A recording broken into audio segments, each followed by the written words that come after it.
Hey, it's Molly. Welcome back to my channel as we discuss the Sagittarius full moon happening on June 11th, 2025 at 3:44 a.m. That's Eastern time, so be sure and adjust for your location.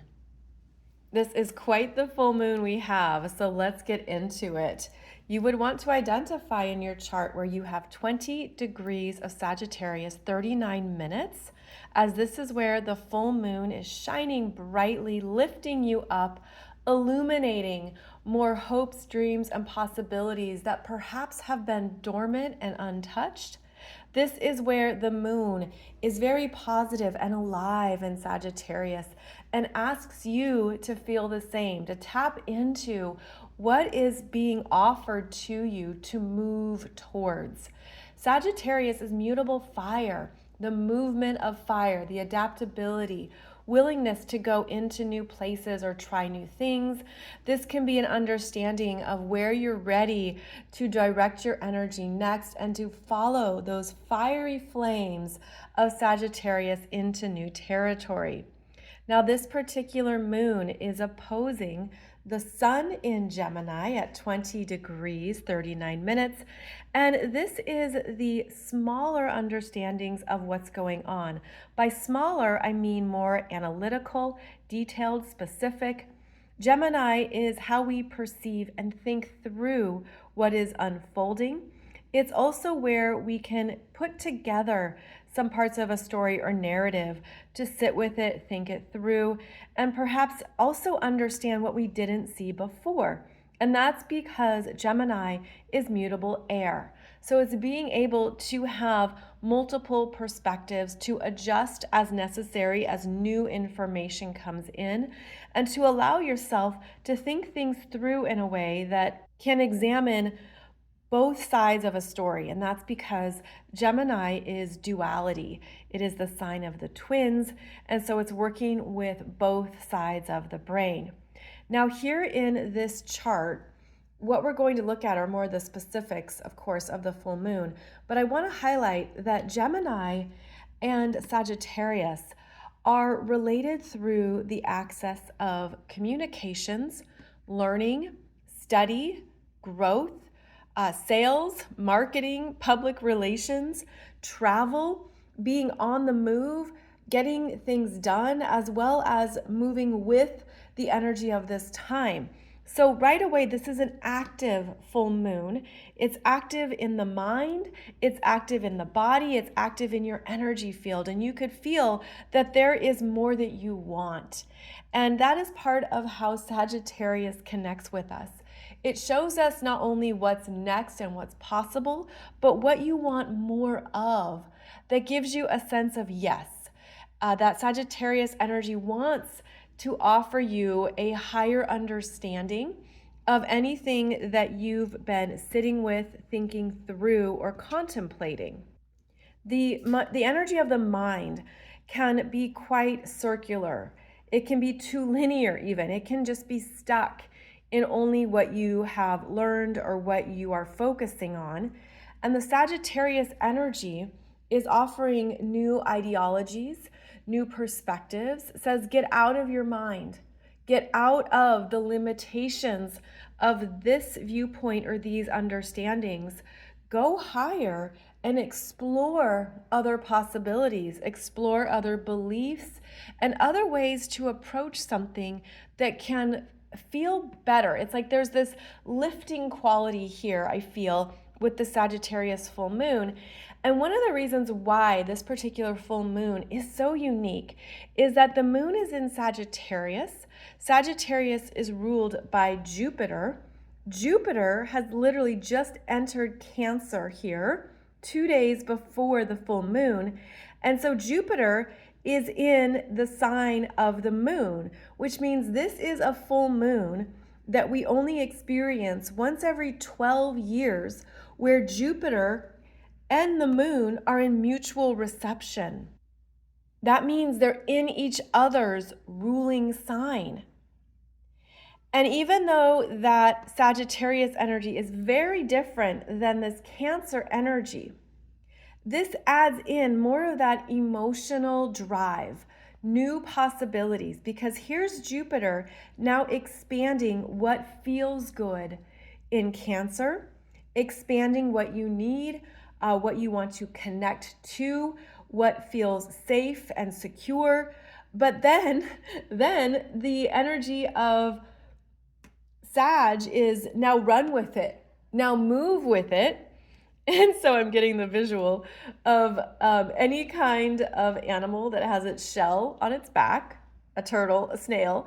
And here is the energy of traveling with your home, wanting to feel good about your emotional world, your internal needs, where you live, your family, your immediate connections. And then Sagittarius says, now run with that home on your back. Now go higher, go further, get on an international flight, and expand the energy into new territory.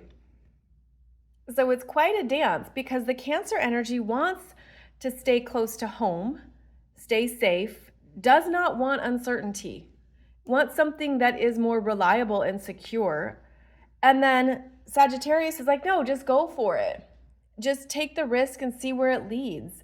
Trust yourself enough to start something or move towards something that excites you. So we have a lot of emotional energy at play here in this particular full moon, but it could be hard to reconcile it because, again, that Sagittarius energy is asking you to see something you haven't seen before. It's sort of like going beyond the typical realms of your neighborhood, your everyday environments. You know, it wants you to stretch. This doesn't have to be something you do literally, but there is an upliftment here of see it in a broader sense that maybe you've been held back from noticing. So I feel that there's a lot of emotional energy here tied in to the Sagittarius full moon, as that moon in Sag is a mutual reception with Jupiter in Cancer. And there's a sense here of, well, what do I do with this? Where do I go? What's coming up for me next? Now you can see that this Mercury is also in Cancer, conjunct Jupiter. And here's Mercury now swimming through what he's feeling, which will ebb and flow and shift and change every day in Cancer. So it's one moment, yes, I want that. The next moment, I'm not so sure. There can be a desire also to not do anything. I feel that this conjunction between Jupiter and Mercury in Cancer is withholding, and it can be hiding, looking for a cozy corner, not wanting to venture forward. And this is important to also, what I'm feeling is that the mind needs a break from whatever you've been over processing or feeling into that has been draining you. And that's because this Mercury does rule the sun in Gemini. And so here Mercury is, I don't want to think about that anymore. I need some downtime. I want to drift away. I want a weekend to myself. You know, I don't want to be over processing anymore. Now I need to receive. And that would be one of the highlights too of Jupiter conjunct Mercury in Cancer, is being receptive. Whether that's receptive to others or just receptive to your own needs and what would be good for your energy at this time. There could also be a sense of just floating and being receptive to whatever you feel, and to not overstructure it, overplan it, or overdo it. This is moving with the tides of the cosmos. And with this conjunction here, it's by being in that receptive state that you receive the messages you need, and perhaps even that solution or next step that you've been waiting for. But in Cancer, it comes in the quiet stages. It comes in the solitude and in the peace. And if there's too much muddying the water here, then it's harder for that to get through. So just know that for all the ways the Sagittarius full moon is going to bring about inspiration, developments, new ways of approaching a problem, an issue, something you've been trying to figure out. It's in the receptive states that you'll actually have greater clarity. But because Sagittarius is the long distance sprinter, it's the marathon runner, it's the going for a long walk and just seeing where the road takes you. It's venturing off on a path that allows you to perhaps relax into that receptive state of I'm trusting myself, I'm syncing my energy up with universal forces in the most beautiful way, and I'm allowing this to guide me, knowing that that's how the answers will arise. Now, in addition to that interesting dance, we also have the full moon here. So that sun in Gemini, moon in Sagittarius, squaring the north node, which means it's also squaring the south node, which would be down here. And so that highlights the emotional turning points here that this Sagittarius full moon is bringing up. Now, this particular energy has already been in play because we had Jupiter previously squaring the nodes of fate, that north node and south node. And Jupiter was in Gemini, accentuating the options, choices, pathways. How do I make a decision? What decision is best? What do I do? And perhaps that's also been a part of that over-processing, overthinking that has been unfolding over the past number of weeks. Well, now here we have the sun and the moon, the luminaries squaring the nodes of fate and bringing up an important choice point that is being highlighted. And I feel that it's asking you to look at your belief systems around what you want to approach in a new way that also allows you to trust your intuition. And that's part of what that north node in Pisces is going to be opening us up to us into July 2026. We're going to have at least another year of that north node in Pisces. And so this can also be a karmic turning point in making a choice you've never made before, taking the risk to do something new, even though a part of you is just sitting in the uncertainty of it. It's like, but I love my comfort zone and I love, what I know feels right. I'm afraid of the emotional risk or emotional changes that can come up. But Jupiter here in Cancer is saying, you're going to grow no matter what you choose. You're going to grow from it. And so the Sagittarius full moon is asking you to go with what feels right, what lifts you up, and is a energy bigger than the mind, because the south node is in Virgo, and Virgo is analytical, methodical, loves a plan, loves an organization system and a process, but that's what we're clearing out that has held us back from expanding into more of what we're capable of. But we have to move through this entry point of the north node in order to access it. And so both this north node in Pisces and the full moon in Sagittarius are magical. These are magical energies. This is, I think I'm just going to try something because no matter what happens, I'm going to know what to do next. I'm going to figure out there will be a new possibility that awaits. And I feel when we look at this combination of that moon in Sag squaring the north node in Pisces, there's a lightness. I've mentioned that before in other videos. There's a lightness, a relief of I'm moving into what feels good for me because that energy is guiding me and it's much bigger than the mind. And so here we have that sun in Gemini, and again, the south node is in Virgo, which is the mind. And so you could feel like you're wrestling. You're wrestling between choices and options, maybe something that you're like, well, this makes more sense. This is the more logical path. This is what I should do. This is going to most likely bring about the results I want. And then if a part of you is like, but I just feel like crap when I think about going that direction, or it sinks my energy, or it doesn't really take me any further. It doesn't feel right. It doesn't feel right. And so this is a Sagittarius full moon that's asking you, where are you ready to take a risk on your own growth and move forward working with the magic of the universe, because we are in a time of new chapters beginning. Saturn now at 1 degree of Aries. Neptune now at 2 degrees of Aries. They're in new, uncharted territory, which represents the new parts of yourself you are meeting for the first time.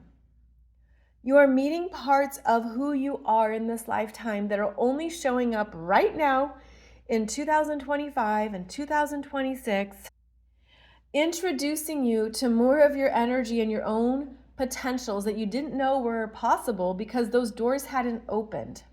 Now they're opening. Now they're opening, and they're going to open again in early 2026. So we're getting a preview here of what's possible for us to start and begin, and it's going to feel very uncertain. So there's an uncertainty here that feels like a risk to our minds, to our nervous systems, to our emotional well-being. There's a part of us that wants to just, stay with the comfortable blankets. And then there's a bigger message coming through that you can't ignore. And I feel that that is part of what is keeping things in that analysis paralysis or stalemate, especially with the strong mutable sign energy here. So the mutable signs being Gemini, Virgo, Sag, and Pisces. When there's this grand cross in the mutable signs, it's like, what do I choose? Which way do I go? What is the right path?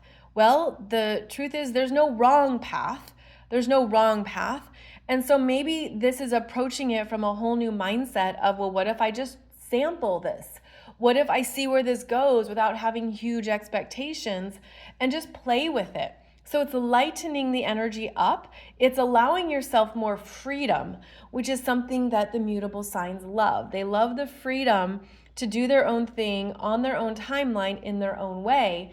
And so how can you lighten up this energy and not be too rigid or resistant to the new that perhaps you're being introduced to, but you're not sure how it fits or how it's going to work? Now, we still have Mars in Leo, now at 26 degrees, and making a trine to this Chiron, also at 26 degrees of Aries, in brand new territory. And so the trine here is, of course, helpful, motivational in the fire signs. And what we can see is that this Mars is the ruler of Chiron and Aries, now lending and opening an opportunity with what to do around what you've been learning about yourself. And that's because Chiron in Aries is showing you more parts of who you are that you didn't know how to reconcile, welcome, heal, or invite in.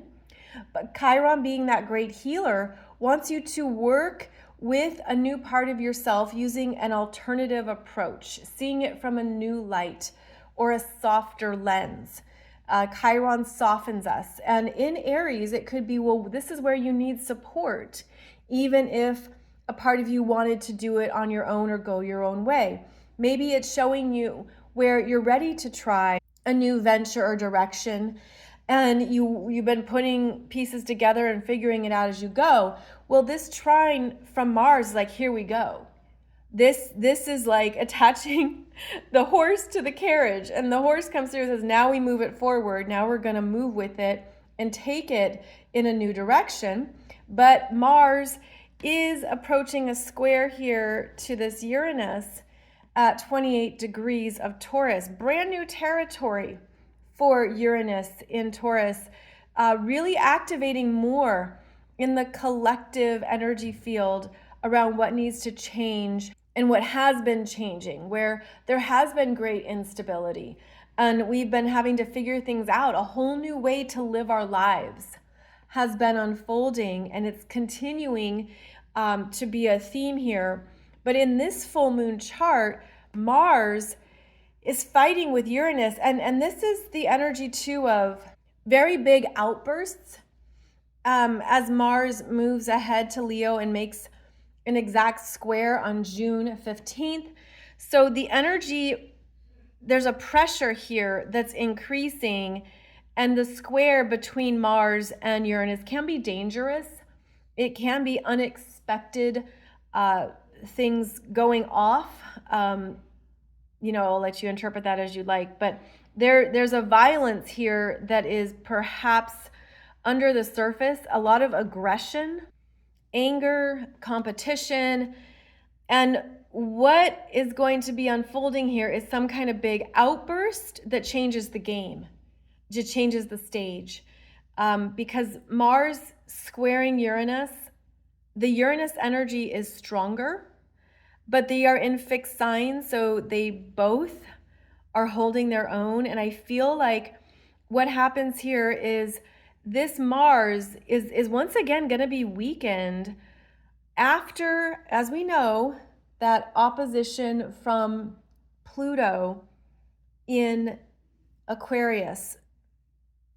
This Mars is learning how to do things differently, how to move forward with a greater connection to his true courage and his heart, to not look at what has been limiting him, perhaps through that unconscious selfishness or need to prove, need to be the one who, it's like, well, it's attention seeking. That Mars in Leo, it can be very bold, outrageous, and here the square to Uranus makes it all too much. It's a collapse energy. That's part of what the Uranus influence can bring about, is a destruction, immediate destruction, self-imposed, and even bringing up what hasn't matured, because the Leo energy can be very immature when it's unconscious and unaware. So here this Mars is trining Chiron in order to soften down what might not be in his awareness, but we're still approaching a big change after this full moon is exact, but it's in play here. And so this Mars also plays into the emotionality of this particular full moon. You can see that Mars is trining that moon. And then you can see that Chiron is as well. So we do have a grand trine in fire, and it will be exact after the full moon. So the full moon illuminates and brings up what you need to see about, I'm just getting this energy of where you're being pushed by the universe to move forward and grow, even if the mind is resisting it. But Mars is fueling that growth and change. And Chiron is saying, I feel like this particular Chiron trining the moon is saying, you're ready, you're worth it. You understand more of who you are now in terms of what you're good at or what you're capable of. And so how can you trust what you're feeling to move you forward without getting stuck in everything that the mind can circle in? And it just feels like there is a gusto here to move ahead. And that part of this moon has a lot of tension around it, because not only is it receiving that supportive energy from the fire signs, but remember, it's squaring that North Node in Pisces, which is a new direction. Choosing a new direction, allowing yourself to be done and complete with old ways. I think about how the South Node in Virgo is clearing out certain jobs, skill sets, things you've done that you've been good at. And now you have to trust your own capabilities and your willingness to learn new skills to move in a new direction that's uncharted. There could also be money fears coming up here around the Sagittarius full moon, with this Venus in Taurus squaring Pluto in Aquarius. This square brings up, what do I have? What do I own? Looking at, is it enough? And also wanting a sense of certainty around it. Now, thankfully, this Venus is receiving some support here from Mercury and Jupiter also in Cancer. And so there could be the ability to trust and calm down anything that's hyperactive through that square to Pluto in Aquarius. Okay, a few more things to touch on. There's just so much going on here in June. So we also can see that this Jupiter and Mercury in Cancer are squaring both Saturn and Neptune in the early degrees of Aries. This square is going to continue through the middle of June, and it's one of the biggest energies of the month. Now, Mercury's going to move on, but Jupiter stays in an ongoing square with Saturn and Neptune. And then the Sun enters into Cancer June 19th, I believe, and then will also square these two planets as well. So we're having this very interesting standoff, if you will, this square tension between the early degrees of Aries and the early degrees of Cancer. So you'd want to look at where those are in your chart. In this example chart, you can see it's in the second house, these Cancer placements, and then up here, the Aries is in the 11th house. So you look at the two houses where the tension is. There's a pressure here. There is a need to grow and do something new. This Aries energy is masculine. Cancer is feminine. Now, do keep in mind that in the zodiac wheel, there is always a square between feminine and masculine. There's always a square. And so that's just part of this dance of what to integrate through both expressions and themes, where this Aries energy is stronger. And that's because of how Saturn and Neptune are the slower moving energies, and they return here in early 2026, whereas Jupiter and the Sun are going to keep moving forward. Okay, so something's coming up here in June that is a catalyst that you're ready to grow through and to trust yourself to work with whatever feelings or emotions are coming up. But for the long term, it's about choosing the Aries placements and choosing what is best for you, what is new for you, what you're ready to start or begin at a whole new level of your being. And the square from the planets in Cancer are showing you how you really feel, and there can be discomfort there that you have to work through and figure out. One thing to stay aware of is I'm seeing it as keep these energies open. Stay open to what Jupiter in Cancer is bringing up for you. Don't let it be shut down by this Aries energy that says, I don't want to deal with this. I'm moving on to the next thing. I don't want to listen to my heart or to my feelings. This is where, it's very important to honor these parts of yourself, to honor what is coming up through those feminine expressions, and to not shut it down because that Aries energy doesn't want to look at it or embrace it. What a chart. Yeah, June is really fascinating with all these different dynamics that are arriving that we are really feeling into, and that we're sensing there's even more moving us forward, and it can be overwhelming. Absolutely. Absolutely. And then one more thing here is how these two planets in Aries are in that sextile to Pluto at 3 degrees of Aquarius. And this sextile persists for a number of months.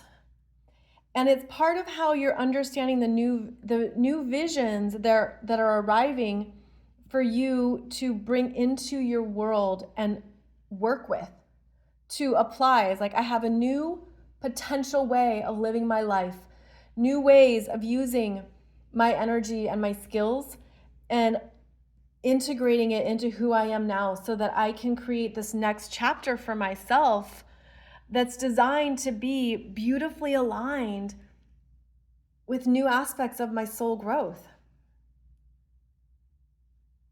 I mean, there's just a lot here. So that means the middle of June, it could be a lot, and you could be feeling a lot. But just know that that is part of the messages you're meant to welcome in and work with. And it's meant to take you higher and further. And also bring about new hope for your future, new ways of approaching your life, that maybe you just didn't realize now. So this was a long video. Thanks for hanging in there with me. There was a lot to look at and talk through, but I hope this gave you some things to understand about where the collective is going right now, but also how you are here to harness it and work with these energies quite powerfully. Coming up in 2 weeks, we have the Cancer new moon, which will be working with this Jupiter. It also be squaring this Neptune and Saturn. So we'll be talking about that even more. But just a heads up here on how June will continue to unfold. June is a catalyst month. It's a catalyst. So here it is. We're being pushed into new territory, ready or not. I also have a program on these nodes of fate that will really help you if you have any planets or points in Pisces and Virgo, because that program is going to show you what's opening up for you right now into 2026. And this is a really big deal for those of you born in the mid 1960s, where you have Pluto and Uranus in Virgo, and maybe you also have Chiron and Saturn in Pisces. But I'll put the link below the video, because the nodes of fate are signaling that you're moving through big changes that are right on time as you've completed certain karmic obligations and you're meant to move forward, and that's just part of what's up for you, because the universe has something for you on the other side. So please check out my Nodes of Fate program. I go into a lot of specifics here around the North Node in Pisces and the South Node in Virgo. Okay, beautiful friends, thank you for joining me. Thank you for being here. And I'll be back soon with another astrology video for you.